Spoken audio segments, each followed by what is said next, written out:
It all depends on which veil, how you're looking at the world around you. And until you feel safe, you can't open your heart to other people. And you only feel safe when you've cultivated that part of yourself which is not vulnerable, which isn't just your separateness. As long as you think you are only your separateness, you are doomed to fear and anxiety all the time, if only the fear of death. Welcome, everyone, to another Ram Dass Here and Now episode. This is number 246, How to Be Responsive, Not Reactive. And don't we all need that from time to time, especially in these times where everything seems really inflammatory. If you don't know me, I'm Jackie Dobrinska, the host, and you all are this incredible Ram Dass community from around the world. Thank you for tuning in. This episode is a continuation of the last one, which was a lecture in Knoxville, Tennessee in 1987. Maybe you think of Ram Dass and his awakening originally through the psychedelic experiences that sort of opened him to these other planes of himself. But in this episode, he gives example after example of these everyday experiences. Well, not quite everyday experiences, but they're the relationships that helped him wake up in a similar way.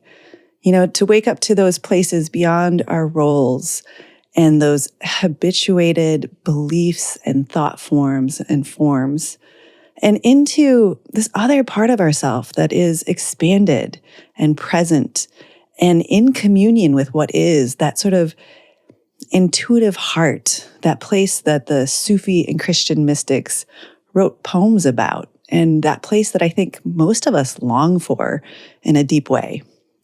So if you are a longtime listener, you have heard many of these stories, perhaps many times.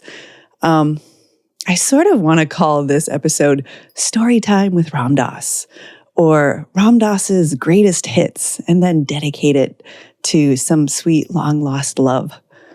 They are oldies but goodies, and always worth revisiting because you catch something new each time. I know I did when listening to these for probably the 30th time. So, a quick teaser. He starts with a poignant example of how suffering, though we don't wish it on ourselves or anyone, how it can be this incredible, skillful means to break down our ego so that we can drop into that expanded or experience that expanded version of who we really are. He tells two of his favorite stories about how his guru blew his mind and how that led to this experience of unconditional love that was a catalyst to, again, expand beyond what they call samskaras or vasanas in the yoga tradition, beyond the ways we hold ourselves. He shares a couple more stories about these really special beings who helped him release that I-ness that we're often caught in and drop in to that sweet communion.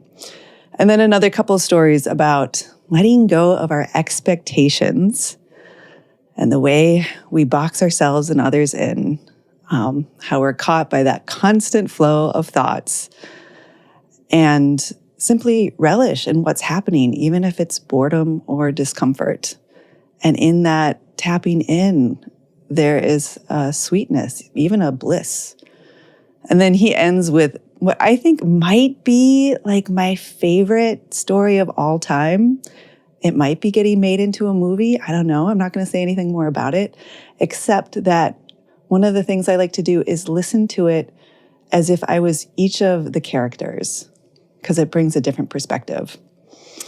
So in listening to this episode, it makes me wonder, what life events are happening to each of us that are helping us to break out of our conditioning and limited selves.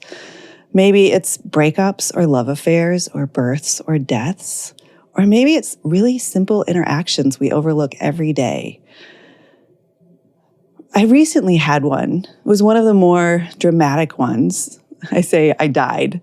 And it's a dramatic and fun way of saying that I went through this death contemplation as part of this direct care training at the Conscious Center for Living and Dying here in Asheville, North Carolina.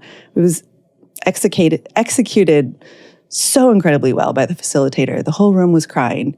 And in our different ways, we all dropped form. And for me, it led to this really real experience of merging into expansiveness and the bliss of that, but also seeing the exquisite beauty and yumminess of being here, of being in form with all of the pain and attachment. I think many of us know that place in various ways. I think it was Julian of Norwich called it wanting. I don't know if that's quite what wanting is, but that's my thought of it. Anyway, when I came back, I was so excited. I was like, I don't want to miss a minute of this life. I want to give up all those habits of thought that have me hanging out in like petty disappointment or irritations or misunderstandings or playing small, to just be present and love all of it. And I found myself wanting to like call up people from my past who have either disappointed me or I've disappointed them or both, and just be like, hey, let's stop locking each other in these thought forms. But, I didn't, because part of it is also relishing in what is, the loneliness, the boredom, the discomfort. And I think that's the underlying message of this episode. Maybe. I don't know. Maybe it's just being with whatever allows us to drop into that intuitive, sweet heart. Anyway, I hope you will come and share your experiences that open you up at our next Ram Dass Soul Pod meeting. It's where we build community. And someone recently told me something they had heard about how do you build healthy community? I'm not sure where it comes from, but the answer was, you share a little of your story, you hear a little bit of someone else's story, you dance and you sing. And we probably won't be dancing, but we will be doing the rest. And so come be a part. The information for it is in the show notes. Also, one more thing of that death-like experience was just wanting to take really good care of this form.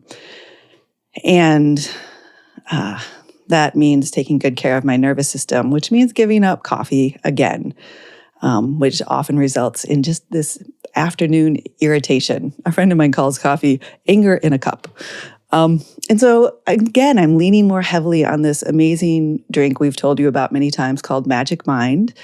So if you want sustained energy levels without those coffee jitters and mood swings, check it out. It has green tea and just this amazing array of plants and called adaptogens. They're just profound allies. So you can get 50% off your subscription in the next 10 days. You go to magicmind.com/Ramdas and use the code Ramdas. So we thank all of our sponsors, because without them, we could not bring you this podcast. And also to you who donate. We can't do it without you.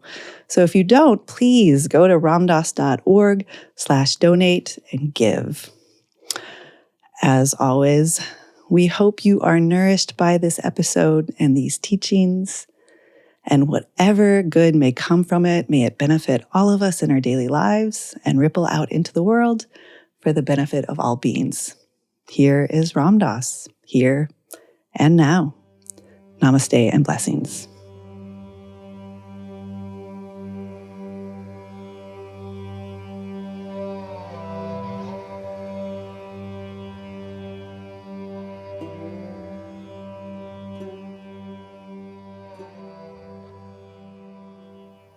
About a year ago, my stepmother died of cancer, and I got a chance to nurse her during her final months. And I got a chance to, it involved catheters and milkshakes and carrying her to the toilet and changing her and lying down and holding her and just being with her. And it was a very powerful experience for both of us.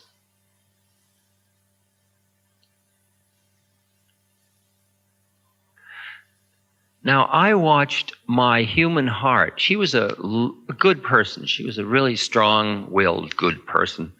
I really admired her and I liked her a lot. And I knew I was going to miss her terribly. And on a personal human level, it hurt a lot. And I would do anything to take away her suffering. I sat there with pills in my hands and milkshakes and anything that might help. And every time there was a pain, if I felt that my negligence had caused it, I would feel waves of guilt and anger and all that stuff. I mean, all my human stuff was hanging out there. But I watched, because I was quiet inside also with this other place. I watched the way the universe works. And I watched the way her pain, which I couldn't take away, was slowly breaking through her ego. And she'd say to me, Rich, I don't understand this pain. She was saying, look, I've been a good person. Why am I suffering so? But I watched as she got closer to death that it was like her ego, like a shell of an egg, it broke open. And what emerged was not Phyllis, it was just this being of presence, and we would be together, and there was no space. We were just floating together. And she was radiantly beautiful as she was approaching death. She didn't even know herself. It was like a whole being that had been inside her all this time, and then suddenly it came through. And when she died, she just breathed out and left, perfectly quietly and clearly. And I thought, what have I just seen? It's like you've looked inside the tent and seen behind the billboard. You've seen behind it. And what I saw was that as much as I would have wished to take away that pain and suffering was like the tap that broke the shell that allowed the spirit to come forth, and she was a radiant soul. And I wouldn't have seen that, and she wouldn't have seen it. And by the time she died, it was a soul merging back into the spirit. And I thought, boy, I'd never do that to anybody, and yet it was incredible. There's a quote from Aeschylus, from the Orestia. It says, pain falls drop by drop upon the heart until in our own despair, against our will, comes wisdom through the awful grace of God. In our own despair, against our will, comes wisdom through the awful grace of God. And that's what I saw. I saw the awful grace. And as you quiet down, you see the awful grace. You see that the things that you as a personality see as the enemy, from the spiritual you, they become the curriculum and the beautiful stuff through which you can awaken. I don't ask for pain. I mean, I'm not a masochist at a psychological level. But when it comes along, let's work with it. Loneliness, fears, agitation. The other day I was speaking in Des Moines, Iowa, and I came into the hall, and it's interesting when you come into a hall, when you're, see, to me, I'm like a renter Ram Dass. See, I don't take myself seriously. I mean, I'm just fulfilling a role. I'm in here, but I have no form, so what am I? I don't know. So when you see, I've been in nobody training now for years. I mean, after you saw that somebody wasn't the way, you go into nobody training and you learn how to be nobody being somebody, which is different. So I came into the hall and there were people waiting, and they, Ram Dass. See, and you find that other people's projections turn you into something, because you're not anybody. You don't have to be somebody. So they go, Ram Dass, and you go, yes. You know, it's like,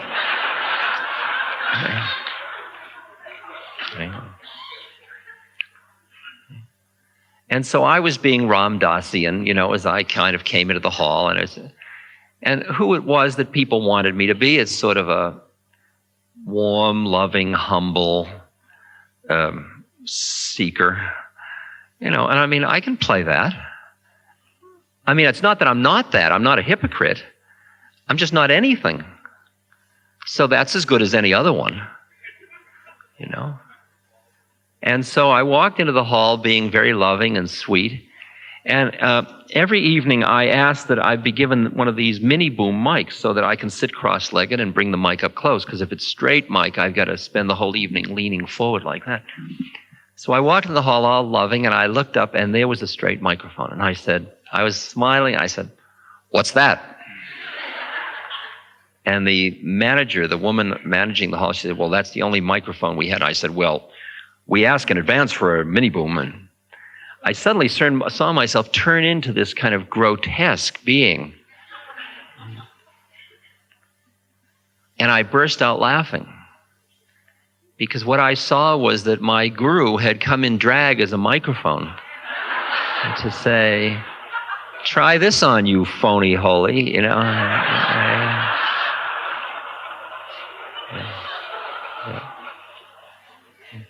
And you get to love it when you lose it.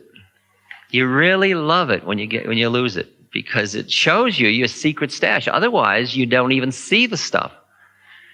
All these little uncooked seeds of desire are lurking around, and fears, they're all just hanging around, and you keep conning yourself into thinking you're somewhere, and somewhere isn't good enough. You got to keep cleaning away and cleaning away and cleaning away. It becomes such sport to just clean away.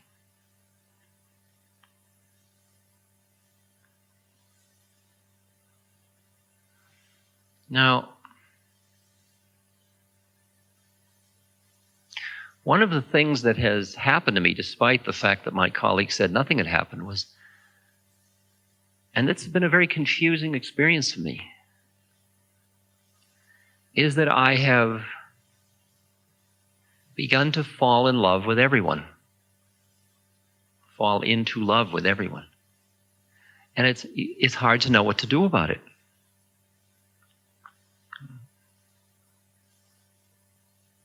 See,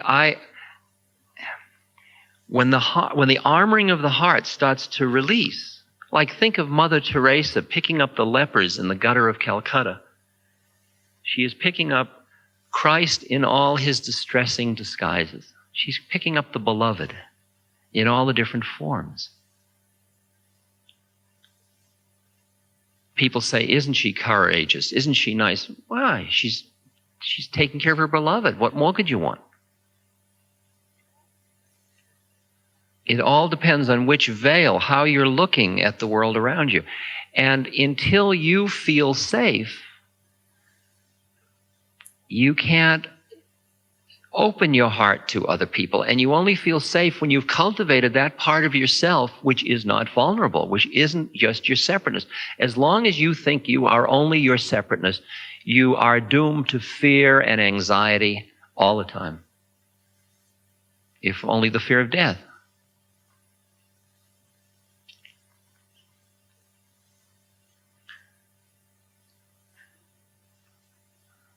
It was an interesting sequence for me in India. When most of us grew up, the way the ego is structured oftentimes, we were trained in a thing that is common in psychology called conditional love. That is, our parents had an agenda. They wanted us to be good and grow up and be healthy. And so, if you did stuff that wasn't acceptable, to their agenda. There was a certain way, even though they love you, that they just tighten up a little. They pull in because it hurts them. So you'll learn not to go to the toilet on the living room floor, for example. And you learn not to say certain things. And often you learn them just with these emotional ways. Somebody doesn't say, don't do it. It's just that they get a little tight. And you develop that's not and you get a feeling like if people really knew me, which is Freud's point, if they really knew all my id material, they couldn't love me. And I grew up with that, a good healthy dose of that.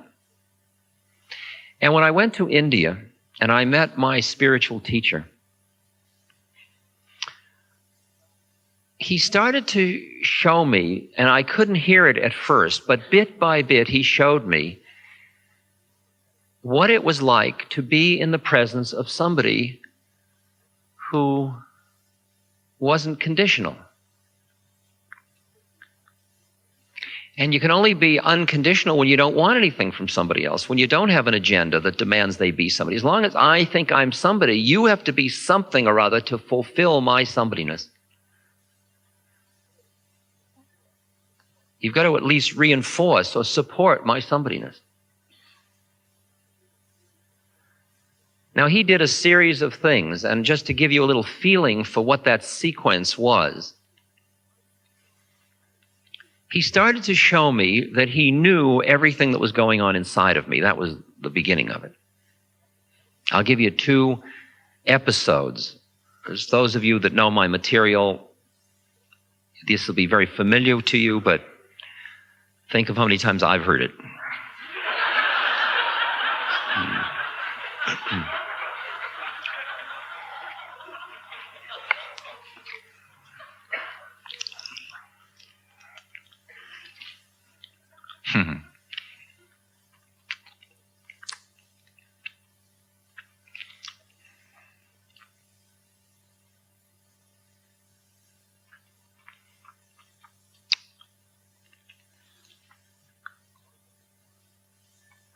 One of them is is the Volkswagen story. One day in India, I had an old Volkswagen bus, and we were not allowed to be with my guru until the afternoon. So a number of us, about 13 of us or something like that, went in the bus over to visit a little temple, all crammed in. And on the way back, the bus wouldn't get up a hill because it was only running on 3 cylinders. So I said to everybody, get out and push. Everybody got out and pushed, but 2 women who were in the back talking. They heard me, but they ignored me. So we got out and we pushed the van up the hill with the women in the back. And I kept thinking they should have gotten out and pushed. I mean, that isn't fair. And I was sort of bugged with them, a little angry. And then we got back in the car and we went back to the temple where my guru was, and we walked into the temple and he was sitting across the yard and he started yelling, Ram Dass is angry, Ram Dass is angry. And everybody said, no, he's been very nice today. And he said, no, Ram Dass is angry, the women wouldn't get out and push. Okay, that's episode 1. Episode 2, this happened earlier actually. I think I wrote this in Be Here Now, I'm not sure. I had been, as I said, I'd been up in this temple and I had been fasting and meditating and doing breath control, and I was 50 pounds lighter than I am, all bones, and I really looked like a yogi. Light was pouring out of my head. I had lots of beads, a long beard. I had a dress. I was wearing a potato sack. I was barefoot. And I had these big pupils, and I was really And I had been silent for 4 months. I hadn't talked. I had written on a slate, so all that energy was like... And I was sent to New Delhi to get my visa extended. So I took the bus to New Delhi. It's about 8 hours, and I walked through the streets of New Delhi barefoot with my beads, and I was really out there. And I was so far out there that when I went into a stationery store to get some envelopes, they wouldn't take any money from me because I was obviously so holy. Which I was and I wasn't. I mean, it's partly it was true and partly it's showbiz. I mean, I like being that person. So I finished my work and I went to a lunch at a vegetarian restaurant, which was appropriate for a yogi, and they were all watching me because I was so yogic, and they gave me a booth and there was a wall here and people there, and I ordered appropriate thali of a vegetarian meal, and I ate it in the yogic fashion. I mean, you've got to look when you're a yogi like you don't really want it, but you'll do it to keep the body together so you can do it. I mean, there's a whole routine, a certain look you get, so I ate very yogically, and everybody's smiling, and I'm smiling, and I feel, I'm doing my part, and it's all partly true, and I'm doing fine until dessert comes. And dessert are these two big cream-filled biscuits, which I know are not yogic food. See? And they know it too. And clearly what I should do is go, throw them away or give them to the dog or something. But see, inside me there is a fat Jewish adolescent. See? And he wants those cookies. I mean, that's all there is to it, man.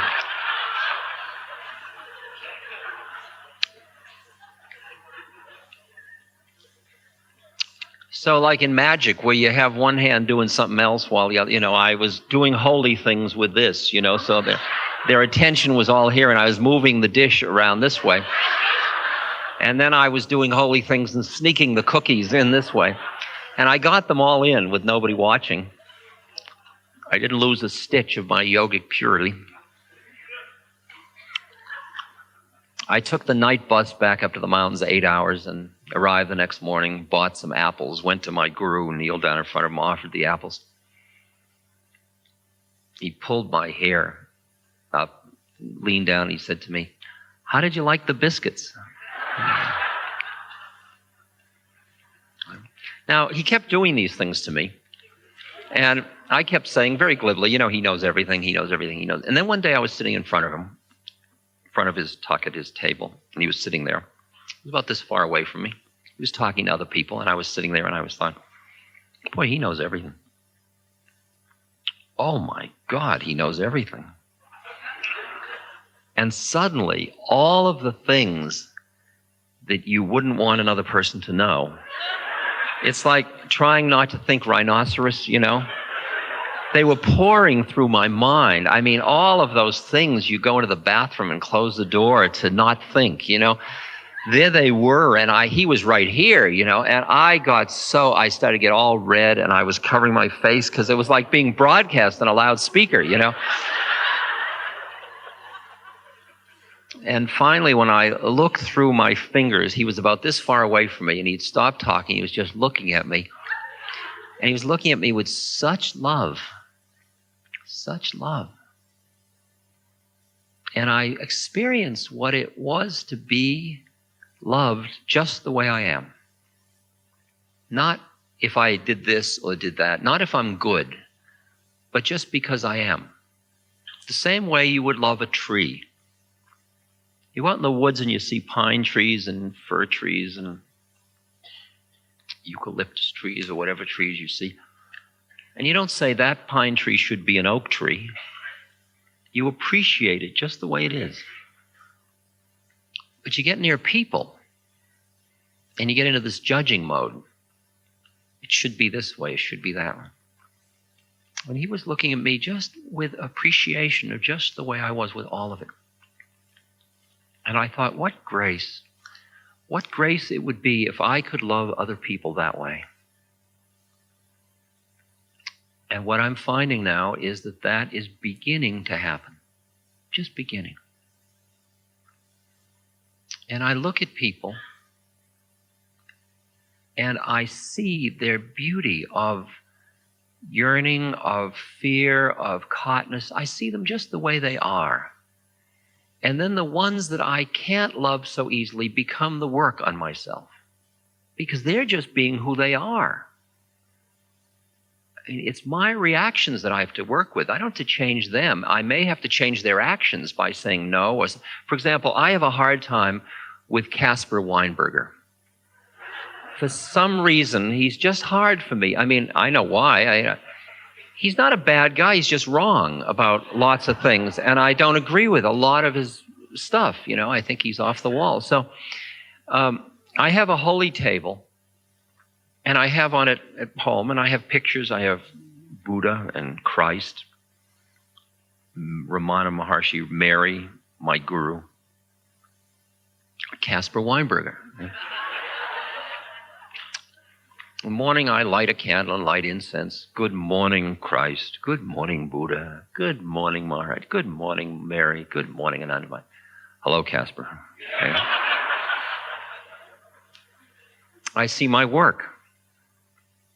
See my work, because as long as I am only see Casparness and don't see behind it, my mind is keeping him trapped.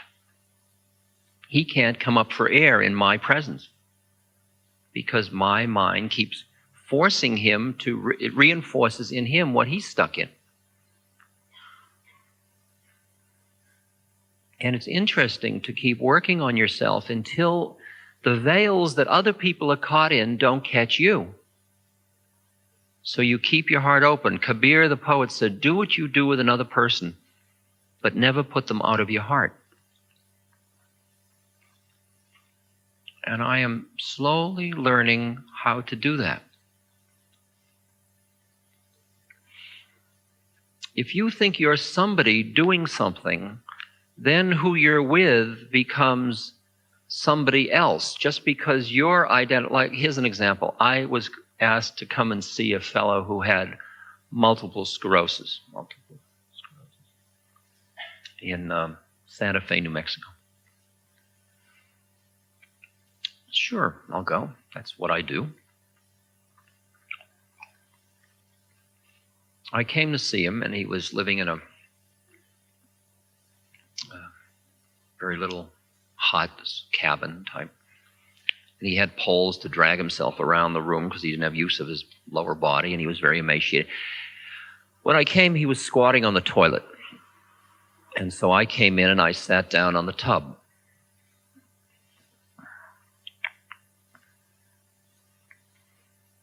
And I've trained myself to watch my own mind, to see where I am, what I'm thinking. And I was about to look up and start my dialogue. I just sat down and I examined my mind for a moment, and I saw in there righteousness. Like I was about to do good. You know what that feels like? I'm about to help somebody with multiple sclerosis. I'm about to do good. It's like Ram Dass has come to do good. It's a subtle one, but you may not be familiar with it, but it's very familiar to me. You know, I was armed in my righteousness, and I was about to do good to this person. And I noticed it. It couldn't get out of it at the moment. I was in it. And it was pretty there. And I looked up, about to start doing good. And I met his eyes. And his eyes he wasn't busy being somebody with MS. He was just here. And he was here so fully, he lifted me right out of my righteousness. Just like that. And I hugged him and we kissed, and then we spent 40 minutes just delighting in the extraordinary beauty of the universe, including MS and including death, and how it all worked, and wow, and yeah, and we were holding hands. And I left and I thought, who helped whom? He helped me escape from righteousness. I have always treasured those beings who help me escape from the traps of my own mind. And I treasure when I am a being who can be in an environment where other people can escape from the traps they're stuck in. Because everybody takes themselves so seriously. They milk their melodrama so much. What do I need? What do I want? Is our relationship working? Am I getting a good enough? Am I getting fairly paid? Will I live? Will I die? Am I sick? Oh my God, yeah. It's all so serious, my God.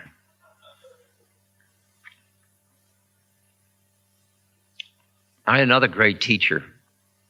I was invited by John Lilly and his wife Tony to swim with these two dolphins named Joe and Rosie. And they were at this tank in Redwood City, California, which was it was in a big holding tank. They were there at the time. Now they're back in the ocean. And so I went with my friend because, you know, everybody wants to swim with dolphins, or at least that's the thing, the myth, you know. It was a very cold, gray day, and there were no wetsuits, so I put on my bathing suit, and I was standing by the tank, about to go in this cold water in a gray day, and I thought, what the hell am I doing here? I mean, I know you're supposed to want to swim with dolphins, but I don't know why I want to swim with dolphins. I mean, I forgot why, you know. I mean, in the heat of, do you want to swim with, oh yeah, I want to swim with dolphins, but now here I was, and oh, well, all right. I mean, because everybody was standing around watching to see what Ram Dass was going to do with the dolphins, so whatever I did, I was going to have to smile. I knew that, see, so... So I got into the tank, smiling, and I was treading water, and they went by me, just really close in, and they were big. I mean, they were bigger than I thought they were going to be. My mind was desperately trying to figure out, what do you do now? You know, I couldn't remember all the dolphin stories, you know. So then one of the dolphins was right here, Rosie. And she was hovering, I don't know what you say, finning, I don't know. She was just sort of, can't say standing there. She was there, you know, she was just there. And I was thinking, what am I supposed to do now? You know, smiling all the time. And so I figured I'll touch her. That's a good thing to do. So I reached out and I touched her, expecting she'd swim away, because in my mind she was a big fish, and fish swim away when you touch them, you know. And she didn't move. And I ran my hand down her back, and the skin was so soft and so sweet to the touch, it made silk look like burlap, feel like burlap. It was so incredibly soft. It was like the way when you run your hand through water, except it had just a little more form than that. But it was like caressing water, something very, very soft. And I just got completely sensual, you know, I was just, and I was still thinking, well, this is nice, and I was thinking about it all and smiling and enjoying rubbing. And I suddenly became aware that she was right there. She was receiving my touch. And that her presence was so immediate and real that my mind, which had been busy thinking, stopped at that moment. I could feel it. And the minute my mind stops, the arm ring separates, and then my heart went, and I was like feeling this, and it was like love, feeling of love. And that moment, Rosie flipped with her tail, and she was upright, right here, and her mouth was right here, and I was kissing her on the mouth, saying, oh, Rosie, oh, Rosie, oh, Rosie. Okay. And she was insinuating her body, and I started to get aroused, you see, and I... smiling all the time, you know, and I...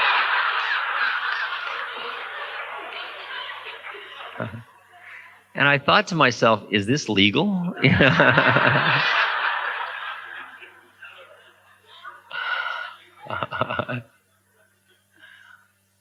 Just to complete that story, she then disengaged herself and she came around under my arm.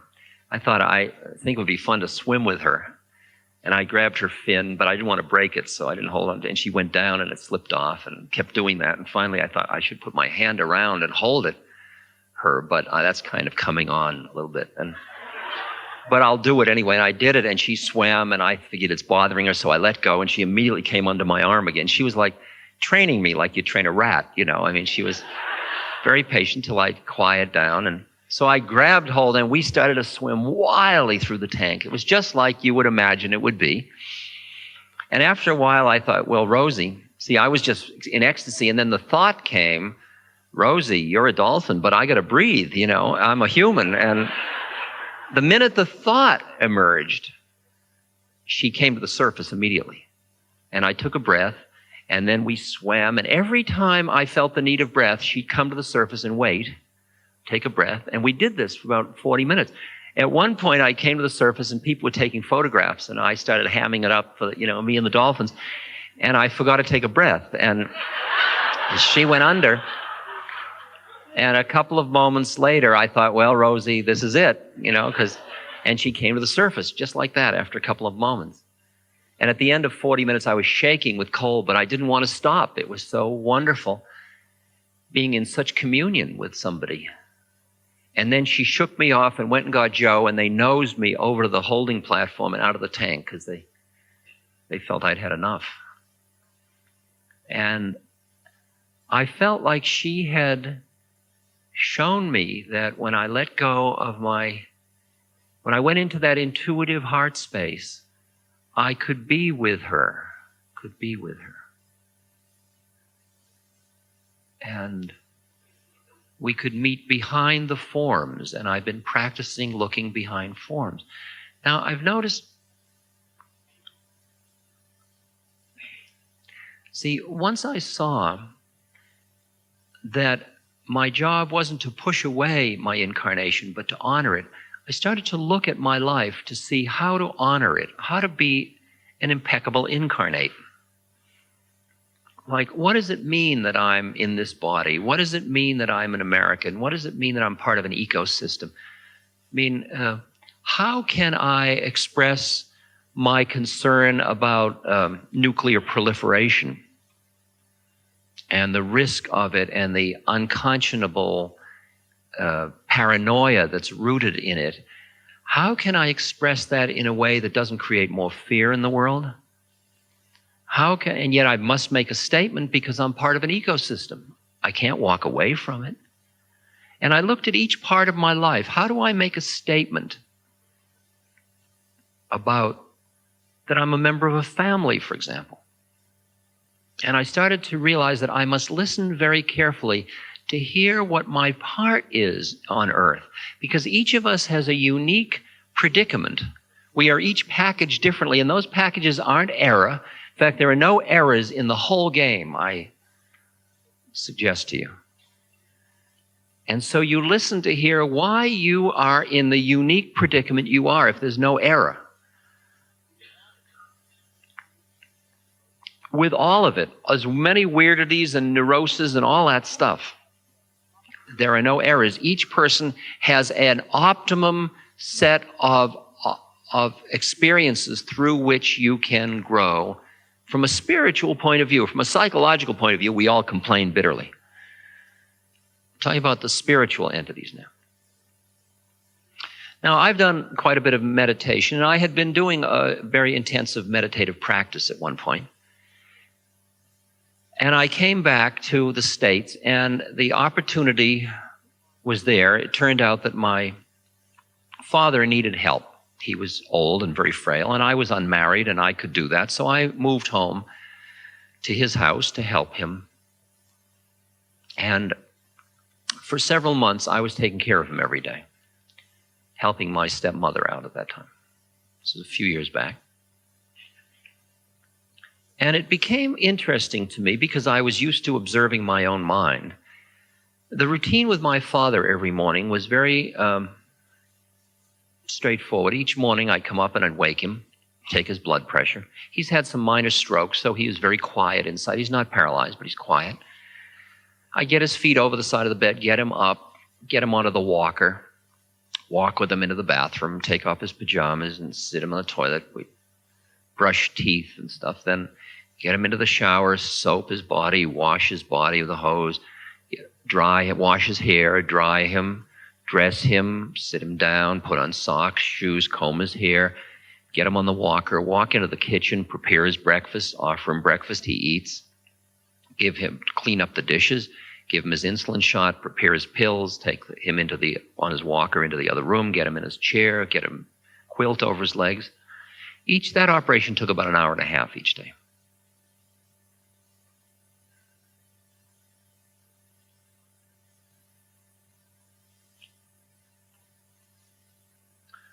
I noticed that each day when I would come up,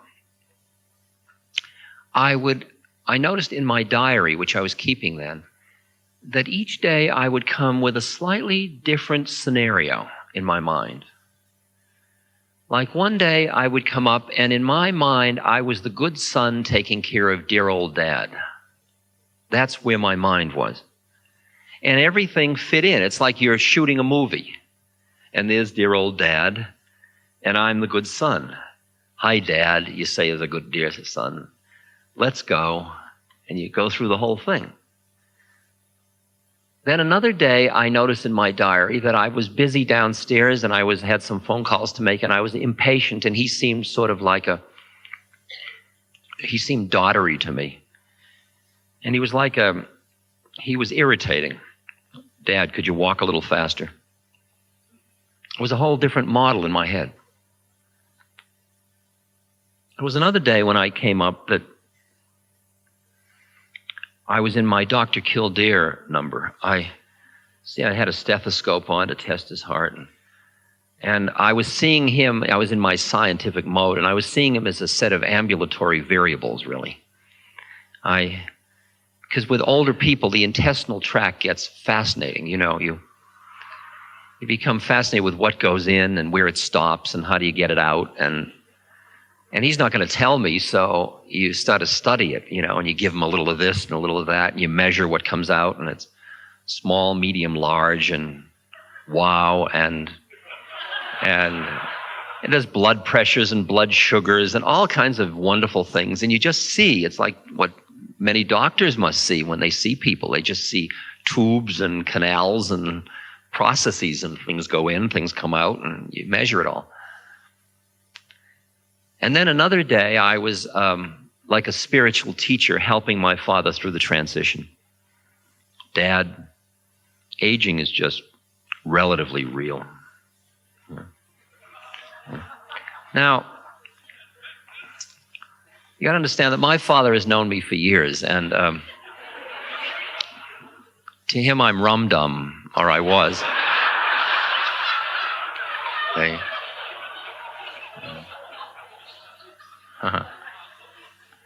And so he's put up with all this stuff before, and all he's doing each morning is he gets up and he shuffles into the bathroom and he sits and he shits and he showers and dresses and eats and sleeps. Me, I'm writing movies every day. See, I've got these storylines that I'm living out. And I begin to be aware after several weeks that I'm never with my father. I'm always in my head about the whole thing. I'm always living out a scenario. I'm always in my mind, and my mind is always one thought away from where the action is. Because the mind is always in dualism. You're always thinking about something. So I'm never with my father. I'm always thinking about being with my father. And after a while, I quiet down, and there are some of these days where there is just walking, sitting, washing. There's just washing. There's not me washing, me as good son washing, me washing this variable, me, there's not all this stuff. There's just washing and combing and walking. And when I quiet down enough to just be in the act, there's Dad right there. And at the moment, just like with Rosie, we are right there together. We are in love. We are sharing the same space of awareness at that moment. And we're walking into the kitchen and we're just walking, and I'm in bliss, just present. Dad, are you content? Very, he said. Me too, I said. And there was just a sweet presence about it. My brother said to me, great the way you take care of Dad, which means he doesn't want to do it. See, and because it's a brother and you've got old karma and I'm going to get a few points, I say, well, somebody's got to do it. You think I'm going to tell him it's the highest thing I do all day? Am I some kind of a weirdo? Am I really enjoying taking care of my father? Yes. And I see that each thing that is offered to me, pleasant or unpleasant, I don't want to talk too long. I was in a railway station in India once. So I took my shawl and I found a little piece of railway station, the big hall to sit in. And everybody else did too, and they all had their belongings and their goats and their chickens and their babies, and everybody was vomiting and peeing and drinking tea and living life. I mean, it was just a railway station in India is just like life. It's just, there it is. It's all out front. People are dying there, everything. It's all right there. Nothing's hidden in India. It's all out front.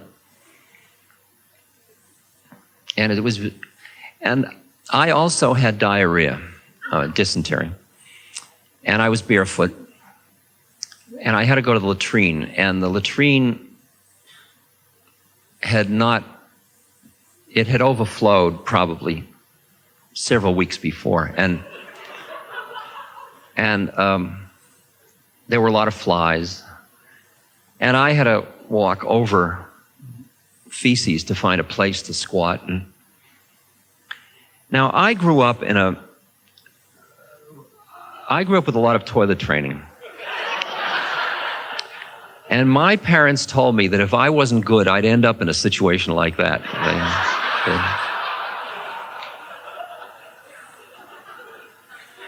And there I was in it. And when I sat down, I suddenly realized that I was happy. And I thought, this is impossible. I was told I would not be happy under these circumstances. And I was happy. And I realized, well, if I'm happy here, what am I worried about?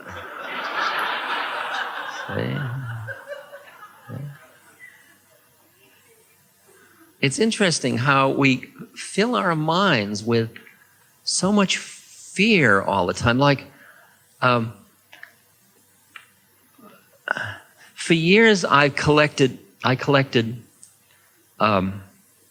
memorabilia, like old love letters and old pictures of people, the stuff you put in the attic or in the basement, And I'm a wanderer because it's part of my spiritual tradition. I mean, my guru would live in the jungle all the time. He used to be known as Cracked Pot Baba for a while.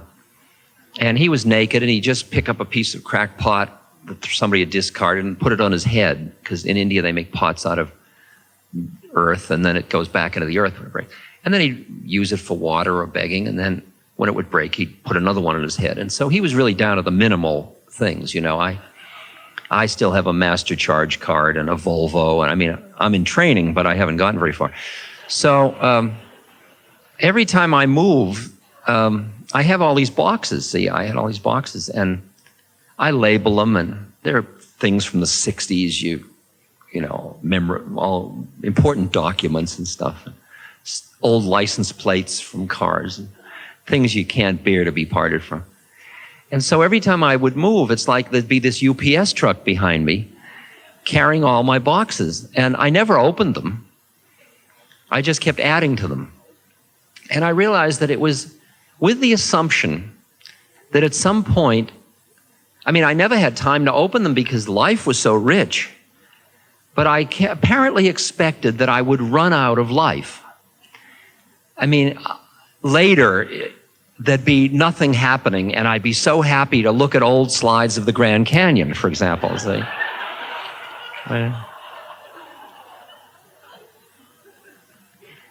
But I have now lived in monasteries where I've sat in a cell for 2 months with nothing, with no books, with no nothing. And I've been fulfilled, and my mind has filled the room absolutely full. I mean, there was no problem about that. And even boredom is fascinating if you don't react against it. I mean, most people, I'm bored. What am I going to do? Call somebody, turn on the television, read a newspaper, read a book. You don't have to be bored. How about just being bored? Did you ever really appreciate boredom? It's just, boy, am I bored. Nothing's ever going to happen. Oh, is this boring? Instead of reacting to it, you just sit with it. Okay, so I'm bored. Now what? Nothing. Well, still bored? Yep.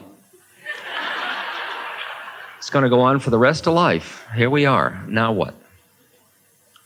Well, I guess I'll have to be bored. Okay. And you open into a whole other realm. All the time you've been frightened of boredom. And suddenly, okay, so I'm bored. So what?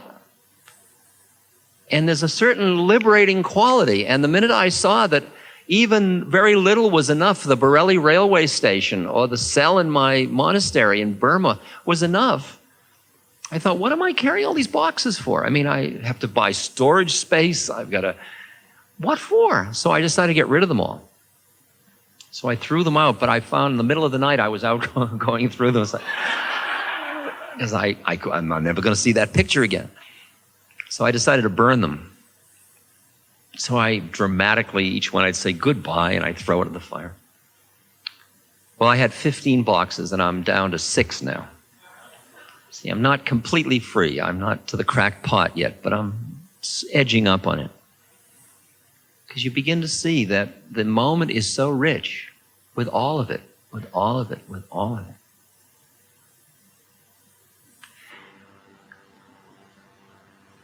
That thing I was saying about boredom, as you quiet your mind just a little bit, you get so that you're not automatically reacting to everything. You become what's called responsive rather than reactive. In other words, something happens and there's a moment when it's just happening. You're just with it. And let's see if I can describe it. As your awareness expands to include more than your separate self, it's as if you're part of the gestalt of it all, and you experience the totality of it, and then out of that quietness comes an act that is appropriate to that moment. Like at this moment, even as I'm lecturing, I'm sitting in here very quiet. I'm aware of you. I'm aware of the cars going by. I'm aware of the time. I'm aware of all of it. I'm just sort of sitting here, tuning, feeling. I'm not going to push too hard. We're exploring together, and it's all a process going on. And I'm very quiet inside listening at the same moment I'm talking. And that's allowing me to be responsive so that my actions are not just automatically reactive against everything.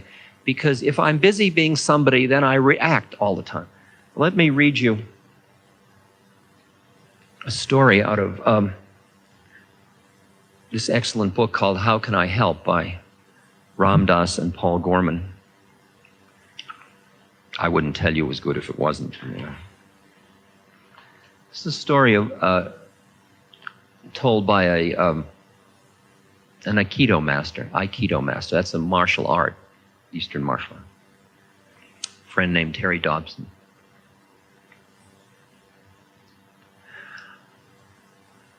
And this shows reactive and responsive. The train clanked and rattled through the suburbs of Tokyo on a drowsy spring afternoon. Our car was comparatively empty. A few housewives with their kids in tow, some old folks going shopping. I gazed absently at the drab houses and dusty hedgerows. At one station, the doors opened, and suddenly the afternoon quiet was shattered by a man bellowing violent, incomprehensible curses. The man staggered into our car. He wore laborer's clothing, and he was big, drunk, and dirty. Screaming, he swung at a woman holding a baby. The blow sent her spinning into the laps of an elderly couple. It was a miracle that the baby was unharmed. Terrified, the couple jumped up and scrambled towards the other end of the car. The laborer aimed a kick at the retreating back of the old woman, but missed as she scuttled to safety. This so enraged the drunk that he grabbed the metal pole in the center of the car and tried to wrench it out of its stanchion. I could see that one of his hands was cut and bleeding. The train lurched ahead, the passengers frozen with fear. I stood up. I was young then, some 20 years ago, and in pretty good shape. I'd been putting in a solid 8 hours of Aikido training nearly every day for the past 3 years. I liked to throw and grapple. I thought I was tough. The trouble was, my martial skill was untested in actual combat. As students of Aikido, we were not allowed to fight. Aikido, my teacher had said again and again, is the art of reconciliation. Whoever has the mind to fight has broken his connection with the universe. If you try to dominate people, you are already defeated. We study how to resolve conflict, not how to start it. I listened to his words. I tried hard. I even went so far as to cross the street to avoid the chimpera, the pinball punks who lounged around the train station. My forbearance exalted me. I felt both tough and holy.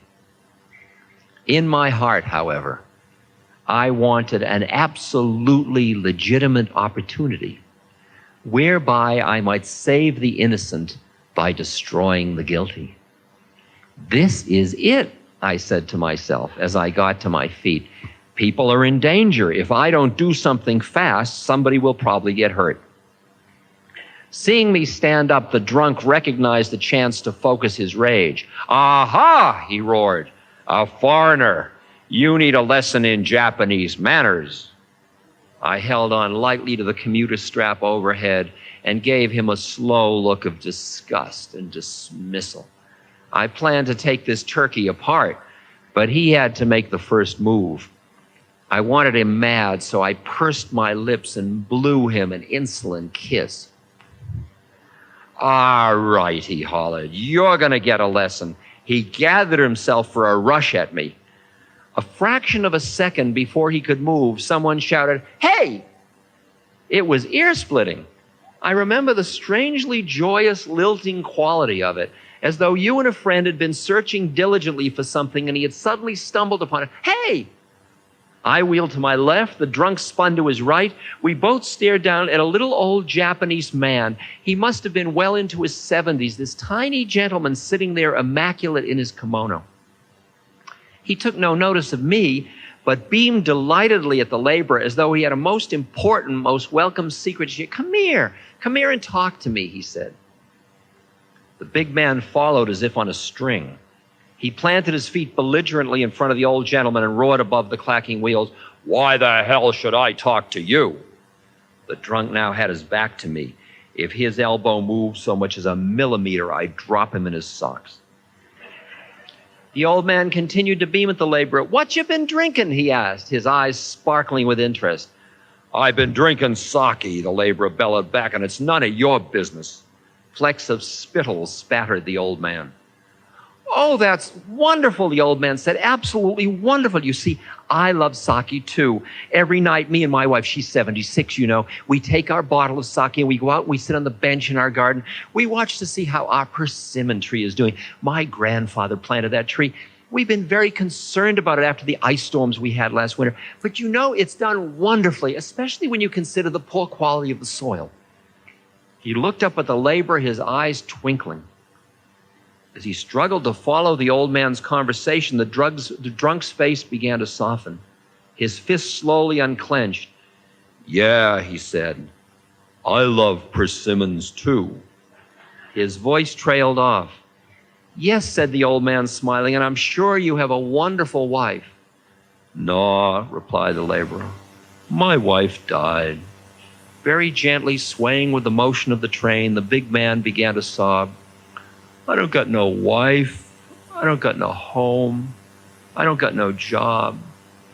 I'm so ashamed of myself." Tears rolled down his cheeks. A spasm of despair rippled through his body. Now it was my turn. Standing there in my well-scrubbed youthful innocence, my make this world safe for democracy righteousness, I suddenly felt dirtier than he was. Then the train arrived at my stop. As the doors opened, I heard the old man cluck sympathetically. My, he said, that is a difficult problem indeed. Sit down here and tell me about it. I turned my head for one last look. The laborer was sprawled on the seat, his head in the old man's lap. The old man was softly stroking the filthy, matted hair. As the train pulled away, I sat down on a bench. What I had wanted to do with muscle had been accomplished with love. I had just seen Aikido in combat. Now, you can hear the difference between the old man and how hard it would have been for most of us in the presence of that violence not to be reactive. And yet, if we are reactive, all we do is compound the problem. It's like the nuclear bomb is absolutely off the wall. And it creates in us as separate entities a sense of fear and urgency to do something before something horrible happens. But if we act with fear, we feed into the culture of fear. And fear is the root cause of the bomb in the first place. So it's like you're fighting a symptom but feeding the cause. So it forces you to work on yourself to find that part of you that is not vulnerable and speak from that place. And honor the part of you that isn't separate, that isn't born, that doesn't die, that isn't coming, that isn't going. It just is. And meet others as just is. And then you listen to hear your form of manifestation and you do what you can. And what you do is, as you get into that space where you're connected with everything, then all the suffering and all the joy, my many faces, let me hear, name me, let me hear my names, as Thich Nhat Hanh said. It's all part of my body. And then my helping another's suffering, it's not me doing it for them. We are part of a process. Who's suffering? Who's helping? It's like if my hand pulls my other hand out of the fire, this hand doesn't have to say thank you. It's all part of the same body. As long as you don't acknowledge you are part of the human body or of the sentient being body or of the earth body or whatever you want to say, you close down your heart. As long as you close down your heart, you don't receive the food you need as a spiritual entity to keep your life living truth. And what you see in our culture are people who are in their minds with their hearts armored, and they are so hungry, they are greedy. That's what greed comes for. And they just figure, if I have a little more, it'll be enough. I'm so hungry, and they eat more and they collect more. If I have a bigger car, if I have a bigger home, if I have more bank account, if I have more, somehow this hunger will be fed. But the hunger is the result of the fact that they have cut themselves off from the life juice that comes from being part of the universe. And it's interesting, in our zeal to protect ourselves, we end up starving ourselves. Isn't that bizarre?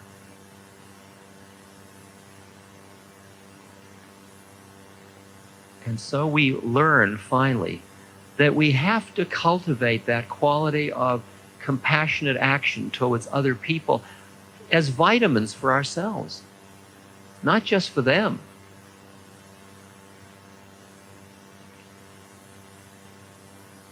As long as you think you're doing something for somebody else, it's still in the mind and you're still armored.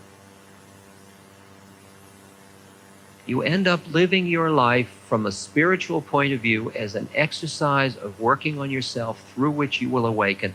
You can't wait till you're enlightened to serve another. Yet if you're not enlightened and serve another, you know that at some level you're perpetuating suffering, even as you're helping somebody. But you can't wait till you're enlightened. What a paradox. So what you do is you serve others as an exercise on yourself to get quieter and freer. And the more quiet and free you are, the more your service really relieves and helps people. It's responsive, not reactive. It's an interesting journey, isn't it? Interesting journey, this one through life. And as you stop getting caught in the melodrama of body and the melodrama of personality, you begin to hear the journey of the spirit. See how to awaken through it. This podcast is brought to you by the Love Serve Remember Foundation and ramdas.org. We appreciate you listening, and we appreciate all the support that you've given us. Please continue that support and donate at ramdas.org. We can then continue to share what Ram Dass has been sharing for all of these years. Thank you.